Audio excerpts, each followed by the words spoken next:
بسم اللہ الرحمن الرحیم۔ عزیز طالبات السلام علیکم۔ فاصلاتی نظام تعلیم میں آپ کو خوش آمدید اور نئے سیشن کے لیے آپ کے لیے دعا گو ہوں کہ آپ کو علم و معرفت کی زیادہ سے زیادہ بلندیاں نصیب ہوں۔ آج کا ہمارا ٹاپک ہے قومی آمدنی اور اس کی پیمائش۔ یہ پہلا چیپٹر ہے آپ کے سلیبس کا۔ میں آج صرف آپ کو مفہوم بتاؤں گی کہ قومی آمدنی کہتے کسے ہیں۔ اسباتی معاشیات کے دو بڑے حصے ہیں، ایک جزوی معاشیات۔ جزوی کا مطلب ہوتا ہے کہ معیشت کو چھوٹی چھوٹی اکائیوں میں تقسیم کر دیا جائے، اس کے اجزاء کا الگ الگ جائزہ لیا جائے، جیسے صارف کا رویہ، جیسے قیمت کا نظام وغیرہ وغیرہ۔ کلاسیکل ماہرین جزوی معاشیات کے پیروکار تھے۔ ان میں جے بی سے نے بہترین نظریہ دیا تھا اس وقت کے حساب سے، جس نے کہا تھا کہ شے کی رسد اپنی طلب خود پیدا کر لیتی ہے، لیکن بالآخر یہ نظریہ 1930 کے عالمی اقتصادی بحران کی وجہ سے ناکام ثابت ہو گیا۔ انہوں نے کہا تھا کہ دنیا میں ہر وقت کامل روزگار پایا جاتا ہے، لیکن حقیقی دنیا میں کامل روزگار کا پایا جانا ناممکن ہے۔ کامل روزگار سے مراد ایسی صورتحال ہے جس میں کام کرنے کی صلاحیت رکھنے والے ہر فرد کو اس کی خواہش کے مطابق کام دستیاب ہو۔ بعد والے ماہرین معاشیات، جن کے روح رواں ڈاکٹر کینز تھے، انہوں نے کلی معاشیات کو مقبولیت عامہ بخشی۔ ان کے مطابق معیشت کا جائزہ بحیثیت مجموعی یعنی کلی طور پر لیا جاتا ہے اور مسائل کو قومی اور بین الاقوامی سطح پر بیان کیا جاتا ہے، مثلاً قومی آمدنی، قومی سطح پر روزگار، قومی سطح پر بچت اور سرمایہ کاری وغیرہ۔ معاشیات کے بارے میں آپ سب جانتے ہیں کہ یہ ذرائع کے محدود ہونے اور حاجات کے بے شمار ہونے کے علم کا نام ہے، تو ایک ماہر معاشیات کا یہ فرض ہے کہ وہ ایسے اقدامات تجویز کرے کہ جس سے نہ صرف قومی سطح پہ پیداوار میں اضافہ ہو بلکہ قومی آمدنی میں بھی اضافہ ہو، اور اشیاء اس طرح سے پیدا کی جائیں کہ عام لوگوں تک اس کی رسائی آسانی سے اور منصفانہ طریقے سے ممکن ہو جائے۔ 4 فیکٹرز آف پروڈکشن کے عمل میں حصہ لیتے ہیں: زمین، محنت، سرمایہ اور تنظیم۔ یہ چاروں اپنا اپنا حصہ حاصل کر کے اپنی زندگی کو خوشحال اور بہتر بنا سکیں۔ تو قومی آمدنی کا مفہوم انہی 4 فیکٹرز آف پروڈکشن کی آمدنیوں کے مجموعے کے ذریعے سے میں آپ کو بہتر طریقے سے سمجھانے کی کوشش کرتی ہوں۔ قومی آمدنی کا مفہوم مختلف ماہرین میں اپنے انداز میں بتایا ہے۔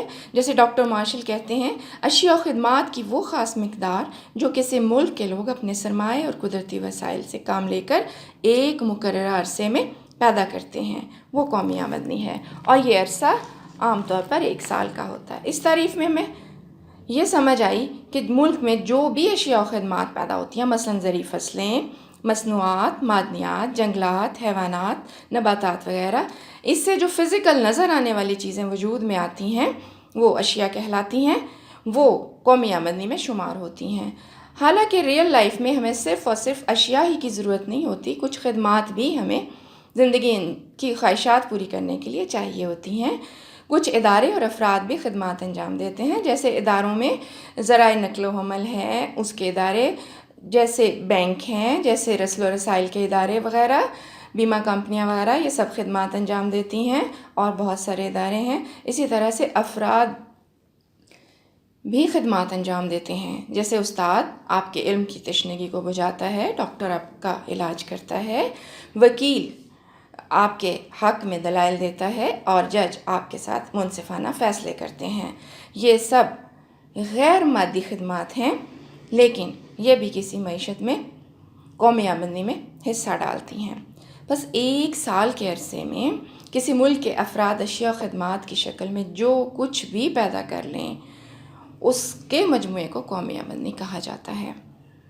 پروفیسر فشر نے ایک اور انداز سے بیان کیا۔ انہوں نے کہا، اشیاء و خدمات کی وہ مقدار جو 1 سال میں صرف کی جائے۔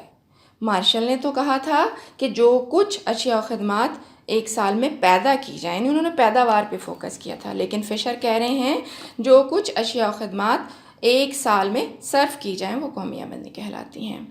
1 سال میں ظاہر ہے آپ وہی صرف کریں گے جو کچھ اس 1 سال میں آپ کی اکانومی میں پیدا ہوا ہوگا، لہٰذا پیداوار کے بغیر صرف ناممکن ہے۔ پروفیسر گارڈنر ایکلے کہتے ہیں کسی فرد کی آمدنی سے مراد وہ کمائی ہوتی ہے جو اسے اپنی یا اپنی جائیداد کی پیداواری خدمات کے عوض حاصل ہو، لہٰذا قومی آمدنی قوم کے تمام افراد کی آمدنیوں کے مجموعے کا نام ہے۔ فرد دو طرح سے کماتا ہے، اپنی ذہنی کاوش سے یا اپنی جسمانی کاوش سے، اور مزید کمائی اسے حاصل ہوتی ہے اپنی سابقہ بچتوں سے حاصل کی ہوئی جائیداد سے۔ لہٰذا ہمیں یہ پتہ چلا کہ فرد خود کمائے یا اس کے لیے اس کی جائیداد آمدنی حاصل کرنے کا ذریعہ بنے، وہ سب فرد کی آمدنی ہوتی ہے۔ ایک ملک میں رہائش پذیر تمام لوگ ایک قوم کہلاتے ہیں، لہٰذا ایک ملک کے اندر رہنے والے تمام افراد کی آمدنیوں کا مجموعہ اس ملک کی قومی آمدنی ہوتا ہے۔ اس میں ہم جامع ڈیفینیشن کچھ اس طرح سے بیان کر سکتے ہیں، اس سے مراد ایسی اشیاء و خدمات کے بہاؤ کی مالیت لی جاتی ہے جو کسی ملک میں ایک سال کے عرصے میں پیدا کی گئی ہوں، بشرط یہ کہ اس میں سرمایہ کی فرسودگی کا الاؤنس اور بالواسطہ ٹیکس منہا کر دیے جائیں۔ اس ڈیفینیشن میں اب ہمیں جامع ڈیفینیشن میں کیا پتہ چل رہا ہے کہ اشیاء و خدمات جو سال بھر میں پیدا ہوئی ہوتی ہیں اور استعمال ہوئی ہوتی ہیں، اس میں سے ہم نے سرمایہ کی فرسودگی کا الاؤنس منہا کرنا ہے۔ اشیاء چاہے زیر استعمال ہوں یا زیر استعمال نہ آئی ہوں، وہ مالیت میں شمار ہوں گی۔ فرسودگی کے الاؤنس سے مراد یہ ہے کہ ان کی تیاری کے دوران مشینوں کی مرمت اور تجدید پہ جو اخراجات آئے ہیں وہ علیحدہ نکالنے ہوں گے تاکہ سرمایہ اپنی اصل حالت میں موجود رہے اور پیداوار کا عمل جاری و ساری رکھا جا سکے۔ بعض اوقات کسی شے کی قیمت میں ٹیکس بھی شامل کیا ہوا ہوتا ہے جو حکومت کی آمدنی کا ذریعہ ہوتا ہے، لیکن جب ہم کاروباری اشخاص کی آمدنیاں کیلکولیٹ کرتے ہیں یعنی فرد کی آمدنی جاننا چاہتے ہیں تو ہمیں اس میں سے بالواسطہ ٹیکس یعنی انڈائریکٹ ٹیکس مائنس کرنا ہوتا ہے۔ مثال دے کے سمجھاؤں گی۔ فرض کریں، چھوٹی سی مثال ہے کہ ایک شخص نے 5 پیپسی کی بوتلیں فروخت کیں۔ اب 5 کولڈ ڈرنکس اس نے 25 روپے کے عوض پر کولڈ ڈرنک کے حساب سے فروخت کیں۔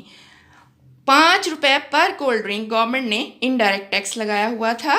بظاہر اس کی سیل سے جو اس کے پاس اماؤنٹ جمع ہوگی وہ 125 روپے ہوگی، لیکن اس فرد کی ذاتی آمدنی اس آمدنی میں سے ٹیکس کی رقم یعنی 25 روپے منہا کرنے سے حاصل ہوگی، یعنی اس فرد کی ذاتی آمدنی صرف 100 روپیہ ہوگی۔